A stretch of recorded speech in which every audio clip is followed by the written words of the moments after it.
刚才在那边挖落槽的时候，我就想，它这些管道怎么办呢？等会儿挖落槽这边也碍事呀。我还在那里纳闷，不行，给它拍拍碎。但是我们工地领导不让啊，他头铁呀，他非来说让我给他挪到一边，到时候这个还有用。我就心想，这工地上所有的雨水管道都已经下完了，还有这管道有啥用？但是我也深知领导的心思啊，咱不能多猜。哎，他说怎么做咱就怎么做吧，不行给他放边上。反正这也不关咱啥事，咱在这里还能再干几天呀？就是挖到这2个小管子的时候，哎呀，我犯难了。你说这个怎么挖呢？以前我挖这个管道的时候，就是底下掏个坑，直接从底下一起就起来了。耶，这个管子有点特殊嘛，还能中间给 K 了一刀，这是谁如此的狠心？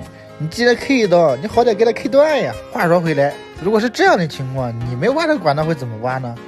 就像这样，然后直接挖，我感觉好像挖不起来呀。我怕一不小心把这个管子直接给怼2半了，等会儿怼碎了也不行啊。